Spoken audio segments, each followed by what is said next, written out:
भारतीय ग्रंथांमध्ये सर्वांचा मुकुटमणी ग्रंथ कोणता असेल तर तो आहे भगवद्गीता।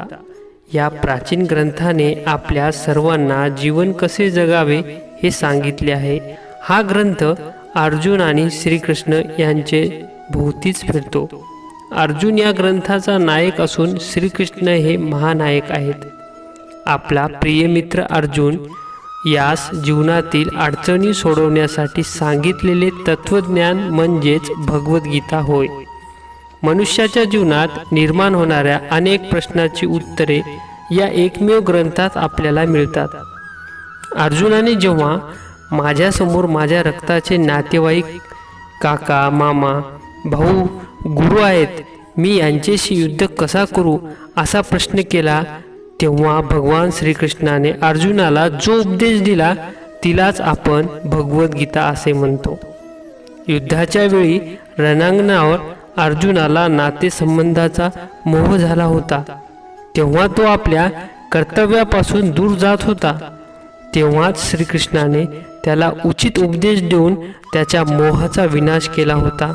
आजही अर्जुनाप्रमाणे अनेक जण या गीतेपासून प्रेरणा घेत असून आपले आयुष्य सुखी आणि आनंददायी करत आहेत। या अगोदर पाहिले तर या गीतेपासून अनेक महापुरुषांनी, राजे महाराजांनी प्रेरणा घेतली आणि स्वतःचे व देशाचे नाव उज्ज्वल केले आहे।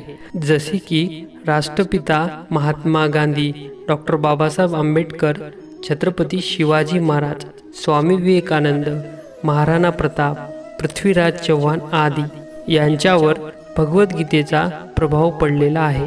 तर मित्रांनो, आज आपण या भगवद्गीतेमधील प्रेरणादायी उपदेश, विचार यांचा अभ्यास करणार आहोत, जे की आपल्याला आयुष्यात सुखी आणि ज्ञानी होण्यासाठी आपल्याला मदत करतील। या विचारातून आपल्याला जीवन कसे जगावे, आपल्या मनावर नियंत्रण कसे ठेवावे हे शिकता येईल।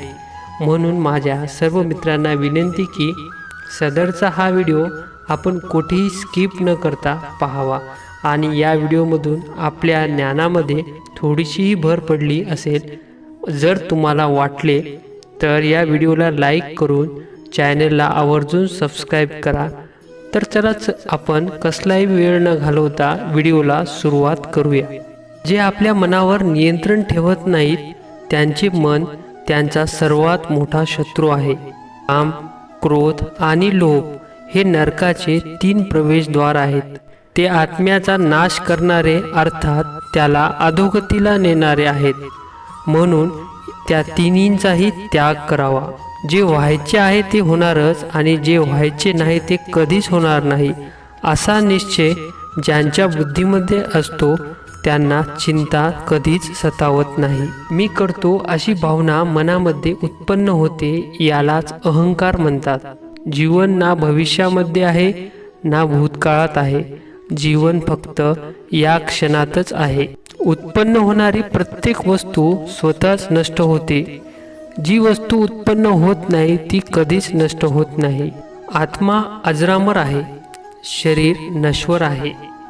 ज्याच्यासाठी सुख, दुःख, मान अपमान समान आहे तोच सिद्ध पुरुष आहे। माणसाचे मन अत्यंत चंचल असते, त्याच्यावर नियंत्रण करणे कठीण आहे, परंतु अभ्यासाने त्याच्यावर नियंत्रण केले जाऊ शकते। इज्जतवान, सन्मानित व्यक्तीसाठी अपमान मृत्यूपेक्षाही वाईट असते। ज्याचा जन्म होतो त्याचा मृत्यू निश्चित असतो। त्यामुळे जे होणारच आहे त्यावर शोक, दुःख करू नका। मनुष्याला परिणामांची चिंता न करता लोभ, लालच आणि निस्वार्थ व निपक्ष होऊन आपल्या कर्तव्याचे पालन करायला पाहिजे। मनुष्याने आपल्या कर्माच्या परिणामाने प्राप्त होणारा विजय आणि पराजय, लाभ किंवा नुकसान, प्रसन्नता किंवा दुःख इत्यादी गोष्टींविषयी विचार करून चिंतेने ग्रस्त व्हायला नाही पाहिजे। मनुष्याला आपल्या धर्मानुसारच कर्म करायला पाहिजे। जसे एखाद्या विद्यार्थ्याचे कर्तव्य म्हणजेच धर्म हा विद्या प्राप्त करणे होय। सैनिकांचा धर्म आहे देशाची रक्षा करणे। ज्या मानवाचे जे कर्तव्य आहे त्याला ते कर्तव्य पूर्ण करायला पाहिजे। वेळेआधी आणि नशिबापेक्षा अधिक कोणालाच काही मिळत नाही. श्रेष्ठ पुरुषाला नेहमी आपल्या पद आणि श्रेष्ठत्वानुसारच कार्य करायला पाहिजे, कारण श्रेष्ठ पुरुष जसा व्यवहार करतो त्याच आदर्शानुसार सामान्य पुरुष व्यवहार करत असतो. जो सर्व इच्छेचा त्याग करतो आणि मी व माझा या लोभाच्या भावनेपासून मुक्त होतो त्यालाच शांती प्राप्त होते. तुमचे काय केले ज्यामुळे तुम्ही रडत आहात? तुम्ही काय आणले होते जे तुम्ही गमावले? तुम्ही काय निर्माण केले होते जे नष्ट झाले? तुम्ही जे घेतले ते इथूनच घेतले, जे दिले ते इथेच दिले. जे आज तुमचे आहे ते उद्या दुसऱ्याचे होईल, कारण परिवर्तनच जगाचा त्रिकालबाधित नियम आहे. पृथ्वीवर ज्या प्रकारे ऋतूंमध्ये बदल होत राहतात त्याच प्रकारे जीवनात सुख आणि दुःख येतात आणि जातात. तू का व्यर्थ चिंता करतो? तू का घाबरतो? कोण तुला मारू शकतो? आत्मा ना जन्म घेते ना कोणी तिला मारू शकतो. हेच जीवनाचे अंतिम सत्य आहे. आत्म्याला शस्त्र कापू शकत नाही, अग्नी जाळू शकत नाही, पाणी भिजवू शकत नाही, हवा सुकवू शकत नाही. सज्जन पुरुषांच्या कल्याणासाठी आणि दुष्कर्मींच्या यांच्या विनाशासाठी युगायुगापासून प्रत्येक युगात श्रीकृष्णाचा जन्म झालेला आहे. मनुष्य आपल्या विश्वासाने निर्मित होतो. जसा तो विश्वास करतो तसाच तो बनतो. हे पार्थ, ढोंग, घमंड, अभिमान, राग, कठोरपणा आणि अज्ञान ही सर्व आसुरी संपत्ती घेऊन जन्मलेल्या पुरुषांची लक्षणे आहेत. या जगात मनुष्य समुदाय दोनच प्रकारचे आहेत, एक देवी प्रकृतीचे आणि दुसरे आसुरी प्रकृतीचे. आसुरी स्वभावाचे लोक प्रवृत्ती आणि निवृत्ती दोन्ही जाणत नाहीत. त्यामुळे त्यांच्या ठिकाणी अंतर्बाह्य शुद्धी असत नाही, उत्तम आचरण असत नाही आणि सत्य भाषणही असत नाही. ज्याप्रमाणे माणूस जुनी वस्त्रे टाकून देऊन दुसरी नवीन वस्त्रे धारण करतो, त्याचप्रमाणे जीवात्मा जुने शरीर टाकून दुसरे नवीन शरीर धारण करतो. जो जन्म घेतो त्याचा मृत्यू निश्चित आहे आणि ज्याचा मृत्यू झाला आहे त्याचा जन्म निश्चित आहे. म्हणून अपरिहार्य शोक करणे उचित नाही. श्रीकृष्ण अर्जुनाला म्हणतात, जय पराजय, लाभहानी आणि सुखदुःखांना समान मानून युद्ध कर. असे केले म्हणजे तुला कोणतेच पाप लागणार नाही. हे धनंजया, तू आसक्ती सोडून तसेच सिद्धी आणि असिद्धीमध्ये समान भाव ठेवून योगात स्थिर होऊन कर्तव्य कर्म कर. यालाच समतत्व योग म्हटले आहे. दुःखदायक प्रसंगी ज्याच्या मनाला खेद वाटत नाही, सुखाच्या प्राप्तीविषयी ज्याला मुळीच इच्छा नाही, तसेच ज्याच्या आवडीनिवडी भय व क्रोध नाहीसे झालेले आहेत, असा मुनी स्थिर बुद्धी म्हटला जातो. कासव ज्याप्रमाणे सर्व बाजूंनी आपले अवयव इच्छेप्रमाणे आत ओढून घेतो, त्याचप्रमाणे जेव्हा पुरुष इंद्रियांच्या विषयांपासून आपल्या इंद्रियांना सर्व प्रकारे आवरून घेतो तेव्हा त्याची बुद्धी स्थिर झाली असे समजा. ज्याप्रमाणे पाण्यात चालणाऱ्या नौकेला वारा आपल्या दिशेने वाहून नेतो, तसेच विषय सुखात राहणाऱ्या इंद्रिया विवेकी पुरुषाच्या बुद्धीला सुद्धा जबरदस्तीने हिरावून घेतात. ज्याप्रमाणे निरनिराळ्या नद्याचे पाणी स्थिर असलेल्या समुद्राला विचलित न करता त्यात सामावून जाते, त्याचप्रमाणे सर्व भोग स्थित प्रज्ञ पुरुषांमध्ये कोणत्याही प्रकारे विकार उत्पन्न करता त्यात सामावून जातात. त्यालाच परमशांती प्राप्त होते. निसंशयपणे कोणीही मनुष्य कोणत्याही वेळी क्षणभर सुद्धा कर्म केल्याशिवाय राहू शकत नाही, कारण सर्व मनुष्य समुदाय प्रकृतीपासून उत्पन्न झालेल्या गुणांमुळे परिधान असल्यामुळे कर्म करायला भाग पाडला जातो. जो मनुष्य मनाने इंद्रियांना ताब्यात ठेवून आसक्त न होता सर्व इंद्रियाच्या द्वारे कर्मयोगाचे आचरण करतो तोच श्रेष्ठ होय. कर्म करणे आपल्या सर्वांचे कर्तव्य आहे, त्यामुळे फळाची चिंता न करता आपण सर्वांनी कर्म केले पाहिजे. कर्म करा, फळाची अपेक्षा करू नका.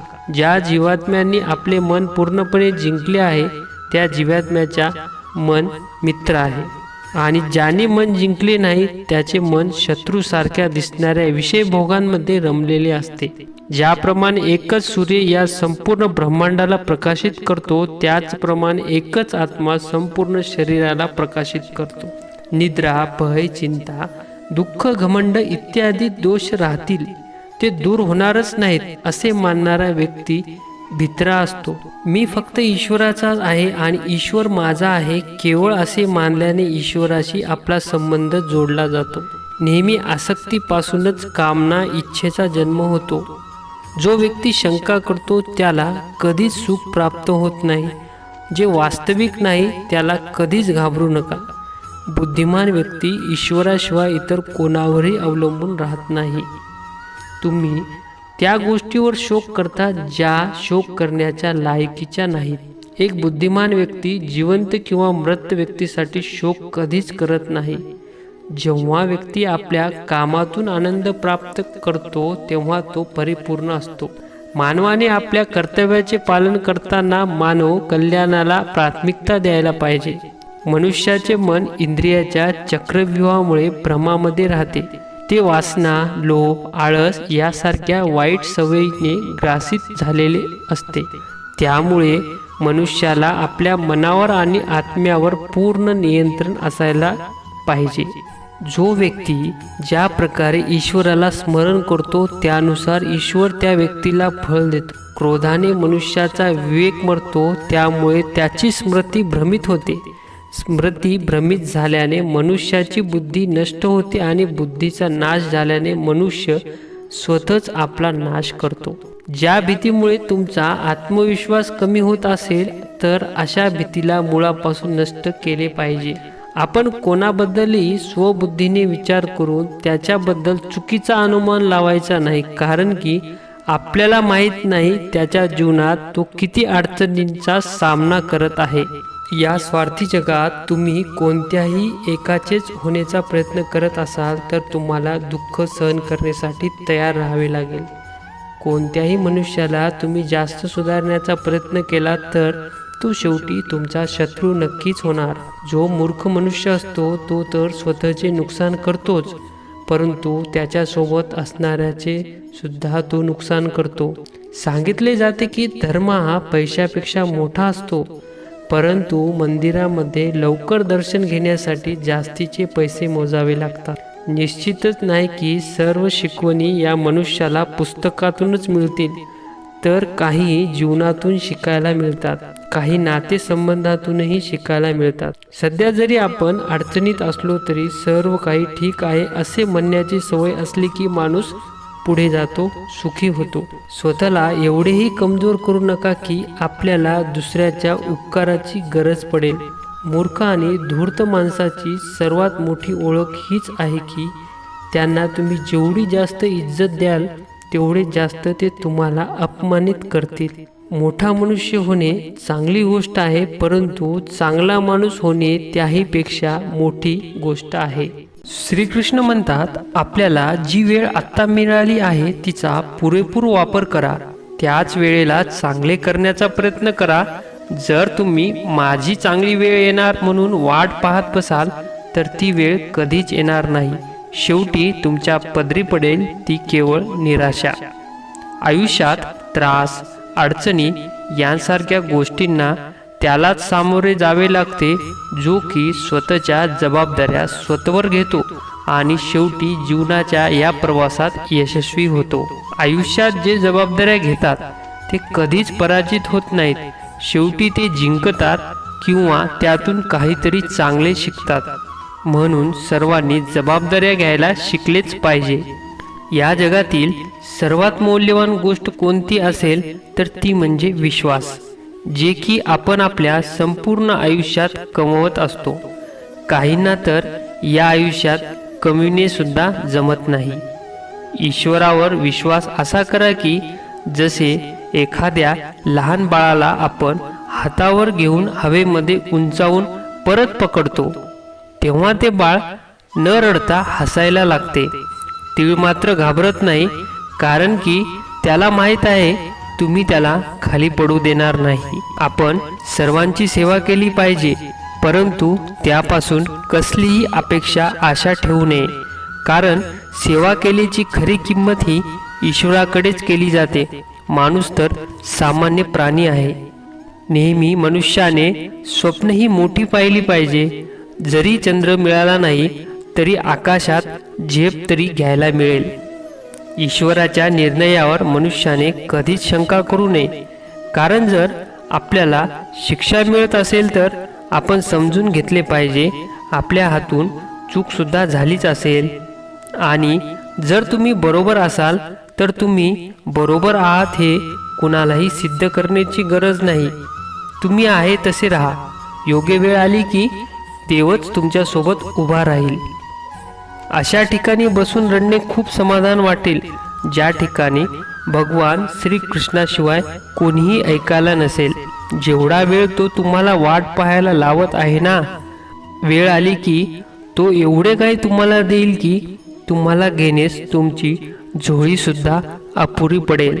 मित्रता गरजेची आहे. एकमेकांशी संबंध ठेवणे हे सुद्धा आवश्यक आहे. परंतु जीवनातील प्रत्येक कठीण परिस्थिती आपल्याला हे समजावून जाते की आपल्याला आयुष्यात वेळ प्रसंगी एकटेपणाने राहण्याची कलासुद्धा अवगत असली पाहिजे. आपण मोठे नाही, आपल्या पाठीमागे असणारी जी शक्ती आहे ती सर्वात मोठी आहे. कोण काय करत आहे, कशासाठी करत आहे आणि का करत आहे या सर्व बाबींचा विचार करण्यापासून आपण जेवढे लांब राहू ना तेवढे आपण समाधानी आयुष्य जगणार यात कसलीही शंका नाही. माणसांमध्ये नकारात्मक विचार सदैव येत असतात. परंतु त्याच्या आहारी जाण्याचे किंवा नाही जाण्याचे हे आपल्याला ठरवायचे असते आणि आयुष्यात पुढे निघत जायचे असते. देव आपल्याला कधीच शिक्षा करत नाही, तर आपल्याला आपले कर्मच हे फळही देत असतात आणि शिक्षाही देत असतात. म्हणून मनुष्याने कर्म सदैव हे चांगलेच केले पाहिजे. संबंध हा श्रीकृष्ण आणि सुदामा या दोघांसारखा असला पाहिजे. एक जो की स्वतःहून कधीच काही मागत नाही आणि दुसरा असा की सर्व काही देऊन सुद्धा दिल्याचा थोडासाही पत्ता लागू देत नाही. कठीण प्रसंग हा आपल्यासाठी एखाद्या स्वच्छ आरशासारखा असतो जो की आपल्याला आपल्या सक्षमतेबाबत ज्ञान देण्याचे कार्य करत असतो. या समाजात कितीही बदल होऊ द्या, परंतु असे कधी झाले नाही की सत्य सोडून असत्याचा विजय झाला आहे. जेव्हा भक्ती आणि विश्वास यांचे नाते अतिशय घट्ट होते तेव्हा चमत्कार हा आपोआपच व्हायला सुरुवात होते. ज्या माणसांकडे संयम ठेवण्याची शक्ती असते अशा माणसांचा मुकाबला कोणीही करू शकत नाही. कोणाकडूनही जास्त आशा कधीच ठेवायची नाही, कारण तुम्ही जेवढी आशा ठेवाल आणि जर त्या व्यक्तीकडून आपली निराशा झाली की खूप जास्त त्रास होतो, दुःख होते. जिथे आपली चूक नाही तिथे आपण कधीच झुकायचं नाही आणि जिथे आपली इज्जत केली जात नाही तिथे कधीच थांबायचं नाही.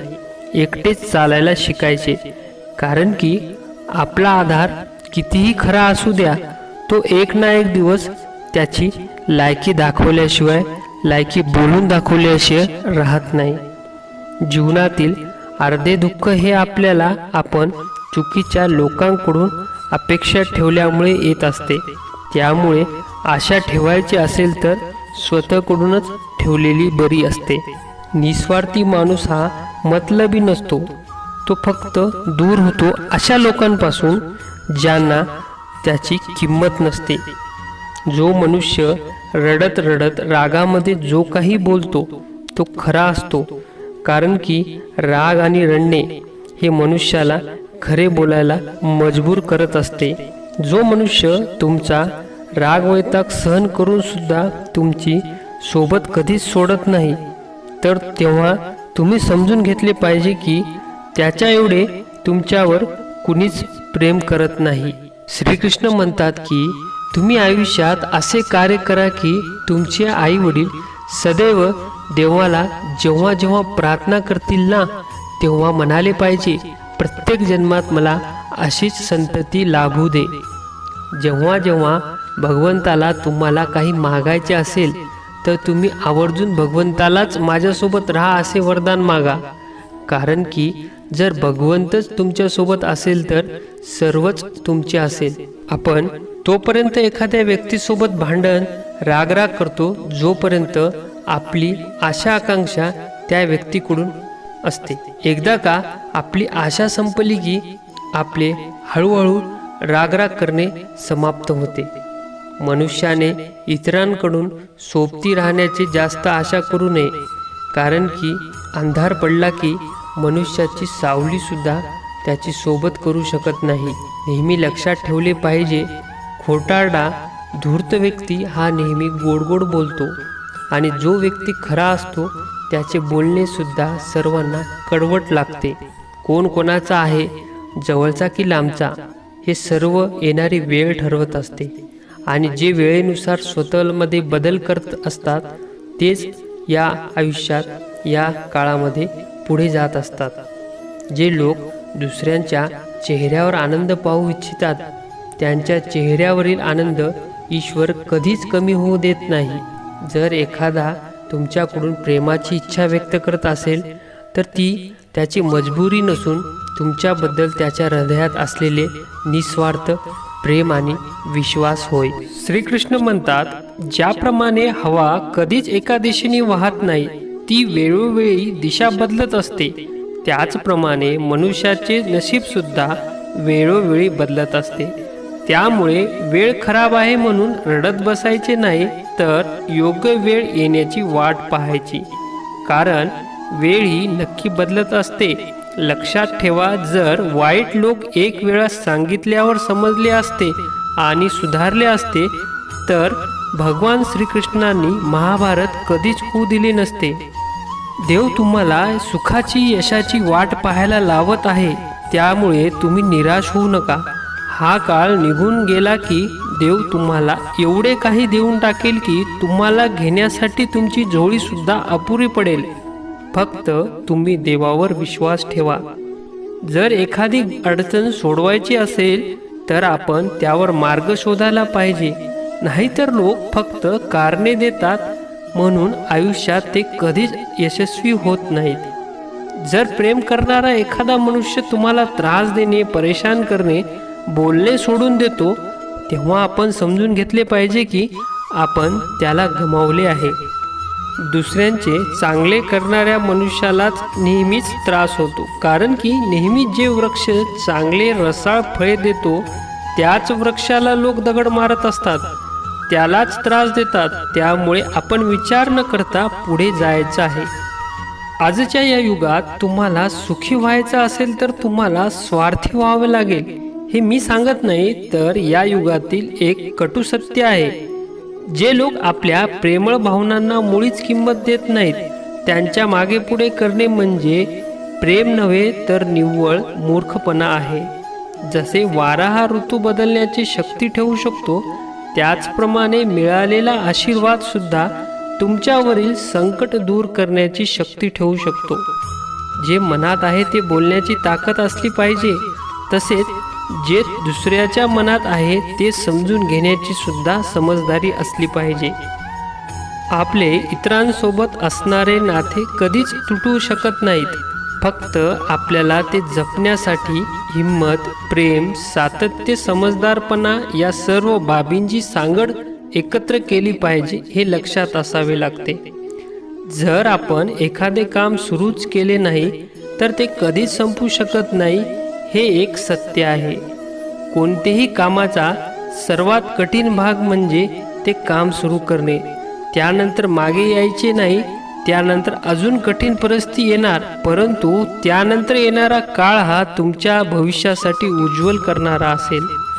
जर मनुष्यामध्ये काही करण्याची मनापासून इच्छा असेल तर त्याला या जगातील कोणतीही गोष्ट असंभव नाही. जेथे आपण इतरांना समजून घेण्यात कमी पडू लागतो तेव्हा आपणच स्वतःला समजून सांगण्याची आवश्यकता असते. जीवनात अमाप अडचणी आहेत. ज्यांनी अडचणीवर मात करून पुढे जायचे ठरविले ते सर्व पुढे गेले आणि जे अडचणीला घाबरून जागेवरच राहिले ते आयुष्यात बर्बाद झाले. त्यांचे आयुष्य अंधकारमय झाले. जीवनामध्ये आपल्यावर खूप मोठी संकटे येतात, परंतु आपण त्या संकटावर सहज मात करून पुढे जातो. जसे की कोणीतरी आपल्याला न दिसता सहकार्य करत आहे, त्यालाच आपण ईश्वर म्हणतो. म्हणून सर्वांनी सदैव लक्षात ठेवले पाहिजे, जेव्हा आपल्याला कोणीही मदत करत नाही तेव्हा परमेश्वराची कृपादृष्टी आपल्यावरच असते. माणसाने नेहमी राग आला की थोडेसे थांबावे, शांत व्हावे आणि जर आपण चुकलो तर थोडेसे नम्रपणे चूक मान्य करावे. जे आपल्या हातात नाही त्या गोष्टीचा मोह कधीच करू नये, नाहीतर आपले जीवन खूप कष्टदायी होईल. जीवनात जर आपण नेहमी चिंताग्रस्त राहिलो तर त्याचा त्रास स्वतःलाच होईल. जर आपण चिंतामुक्त होऊन जीवन जगू लागलो तर जग आपला विचार करून नक्कीच चिंताग्रस्त होईल. आपले नशीब हे मेहनत केले तरच बदलू शकते. एका जागेवर बसून विचार करत राहिलो तर नशीब बदलत नाही. जीवन हे खूप लहान आहे, त्यामुळे आपण माणसांच्या पाठीमागे लागण्यापेक्षा आपल्या स्वप्नांची पूर्तता करण्यामागे लागले पाहिजे. सत्याच्या सरळ रस्त्यावर चालणे खूप कठीण आहे, पण लक्षात ठेवा त्या रस्त्यावर तुम्हाला कोणीही हरवणार नाही. तुमचा विजय निश्चितच राहील. लहान मुलगा पडत पडतच चालायला शिकतो. मनुष्य पाण्यात बुडत बुडतच पोहायला शिकतो. शरीराला कष्ट देतच मनुष्य या विश्वात सर्व गोष्टी सामर्थ्याने करू लागतो. जर तो या गोष्टीला घाबरून घरी बसला तर तो आयुष्यात कधीच पुढे जाणार नाही. देवाने आपल्याला सर्वांना हिरा बनवूनच या पृथ्वीवर पाठवले आहे. फक्त गरज आहे ती अथक परिश्रम घेण्याची. ज्याप्रमाणे हिरा पैलू पाडले की सुंदर दिसतो आणि चकाकतो, त्याचप्रमाणे मेहनत करणारा मनुष्य शेवटपर्यंत चमकतच असतो. आईच्या नंतर फक्त आपली हिंमतच आपल्याला प्रामाणिकपणे साथ देते. त्यामुळे हिंमत कधीच खचू देऊ नका. सगळे काही आपणास पुस्तकातूनच शिकायला मिळत नाही, तर काही गोष्टी आपल्याला या पृथ्वीवरील स्वार्थी प्रवृत्तीच्या लोकांपासूनही शिकायला मिळतात. फक्त त्या आपल्या लक्षात आल्या पाहिजेत. केव्हाही एखाद्या गरजवंताला आपल्या घरी आल्यावर अपमानित करू नका, कारण वेळ आज त्यावर आहे. उद्या ही वेळ बदलून आपल्यावरही येऊ शकते.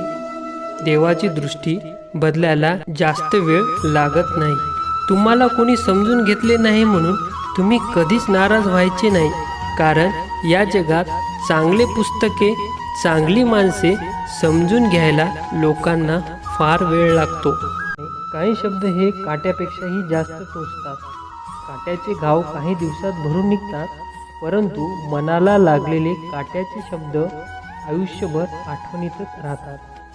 काही लोकांच्या मते स्त्रीला घरच नसते, ती परकी असते. पण सत्य हे आहे की स्त्रीशिवाय कोणतेच घर हे घर होत नाही. ब्लेडची धार खूप धारदार असते, परंतु त्याने झाड कापले जाऊ शकत नाही.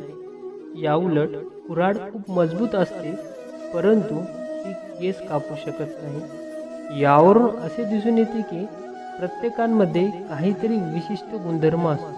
त्याचप्रमाणे प्रत्येक मनुष्यात काहीतरी विशिष्ट सामर्थ्य असते. त्यानुसारच तो श्रेष्ठ ठरत असतो. त्यामुळे आपण कधीच आपली तुलना इतरांशी करू नये. केल्यास केवळ हाती येईल ती निराशा. घरामध्ये बदल झाला, समाजामध्ये बदल झाला तर आपल्याला काही फरक पडत नाही, परंतु आपल्या जवळच्या माणसात बदल झाला तर आपण कधीच सहन करू शकत नाही. आपण आयुष्यभर याची त्याची मर्जी राखण्यात व्यस्त असतो. पण कधी विचार केला का, या सर्वांच्या नादात आपण कधी स्वतःच्या मर्जीचा विचार केला का? ते लोक आपले असतात ज्यांना आपण काही न सांगता सर्व समजून जाते. नाहीतर रस्त्याने येणारे जाणारे सुद्धा आपली विचारपूस करतात. कोणताही मनुष्य सहज बदलत नाही, तर तो त्याच्या जीवनात येणाऱ्या असंख्य चांगल्या वाईट घडामोडीमुळे बदलत असतो, कारण त्यात त्याची मजबुरी दडलेली असते. योग्य दिशा आणि योग्य वेळेचे ज्ञान जर मनुष्याजवळ नसेल तर त्याला उगवता सूर्य आणि मावळता सूर्य यामधील फरक दिसून येत नाही. आयुष्यातील अडचणी या कापसाच्या गंजीप्रमाणे असतात. पाहत राहिलो तर असे वाटते की खूप वजनदार आहेत, परंतु ज्यावेळी जवळ जाऊन उचलून घेणार तेव्हा त्या खूप हलक्या वाटतात. स्त्रीसोबत खूप लोक प्रेम करतात, परंतु प्रेमासोबत स्त्रीला इज्जत देणारे लोक म्हणजेच पुरुष या पृथ्वीवर खूप कमी पाहायला मिळतात. समजून घेतल्याशिवाय एखाद्याला पसंत करू नका आणि समजून घेतल्याशिवाय एखाद्याला गमवू सुद्धा नका. कारण काळजी, चिंता ही शब्दात नसून हृदयात असते आणि राग हा शब्दात असतो ना की आपल्या हृदयात. मनुष्याचे नाही तर त्याच्या सद्गुणांचे, स्वभावाचे जास्त महत्त्व असते. यामुळे कोणी काही क्षणातच मन जिंकतो, तर काही जण वर्षानुवर्षे सोबत असून सुद्धा मन जिंकू शकत नाहीत. रंग बदलू सरडा हा वातावरण पाहून रंग बदलत असतो, परंतु मनुष्य हा संधी पाहून रंग बदलत असतो. म्हणूनच त्याला संधी साधू असे सुद्धा म्हणतात. मनुष्य मोठा झाला की लहानपण विसरतो, लग्न झाले की आई वडिलांना विसरतो, मूलबाळे झाली की बहीण भावांना विसरतो, श्रीमंत झाले की गरिबीला विसरतो आणि जेव्हा वयोवृद्ध होतो तेव्हा तो सर्व विसरलेल्या गोष्टींना आठवून रडत असतो. या पृथ्वी तलावर असलेले वृक्ष ही खारुताईची देण आहे. कारण खारुताई ही झाडांच्या बिया खाण्यासाठी जमिनीत पिकते आणि कालांतराने ती विसरते. त्यानंतर त्यापासून नवीन वृक्ष तयार होत असतात. त्याचप्रमाणे मनुष्याचे सुद्धा असेच आहे. चांगले कर्म करा आणि विसरून जा, म्हणजे वेळ आली की फळाच्या स्वरूपात आपले समोर आपोआपच येते. आपल्या समोर शब्दरूपी जी प्रशंसा केली जाते ती खरी नसून आपल्या पाठीमागे जी प्रशंसा केली जाते तीच खरी असते. ज्याप्रमाणे खिचडी जर एखाद्या भांड्यात शिजवली तर आजारी मनुष्याला बरी करते, परंतु तीच खिचडी मनुष्याच्या डोक्यात जर शिजली तर चांगल्या मनुष्याला आजारी पाडते. आयुष्यात आपल्याला काही गोष्टी सहन करायला शिकल्या पाहिजेत, कारण की आपल्यामध्ये सुद्धा बऱ्याच गोष्टींची कमतरता असते. ते बरेच लोक सहन करत असतात. जगामध्ये तो सर्वात जास्त भाग्यशाली आहे ज्याच्याकडे जेवणासोबत भूक सुद्धा आहे, अंथरुणासोबत झोप आहे आणि धनासोबत धर्म आहे. अशा मनुष्यासोबत आपण नेहमी अंतर ठेवूनच राहिले पाहिजे की ज्याला स्वतःची चूक कधीच दिसत नाही किंवा तो स्वतःची चूक कधीच मान्य करत नाही. ज्यांच्यासोबत राहायचे आहे उघडपणे राहा. वेळ आली तर तुम्हाला विरोधी म्हणतील, परंतु गद्दार कोणी म्हणणार नाही. स्मरणशक्ती कमी असणे ही एक इतकीही वाईट गोष्ट नाही की नेहमी परेशान असतात काही लोक ज्यांना सर्व गोष्टी आठवत राहतात. प्रामाणिकपणा हा दारूच्या बाटलीप्रमाणे आहे. पाहिले तर कोणी सोडायला तयार नाही, तर कोणी धरायला तयार नाही. लोक आपल्या चेहऱ्याला साफ ठेवतात, ज्यावर फक्त लोकांची नजर असते, परंतु मन, कर्म साफ ठेवत नाहीत, ज्यावर साक्षात भगवंताची नजर सदैव असते. जगामध्ये 3 प्रकारचे लोक राहतात, जे की दुसऱ्यांच्या दुःखाला पाहून दुःखी, दुसऱ्यांच्या सुखाला पाहून दुःखी आणि बिनकामी कारण नसताना दुःखी असतात. एखादा व्यक्ती जर तुम्हाला इतरांपेक्षा कमी समजत असेल किंवा तुम्हाला कमी लेखत असेल तर तुम्ही समजून घेतले पाहिजे, नक्कीच तुम्ही त्याच्यापेक्षा खूप मोठ्या उंचीवर पोहोचला आहात.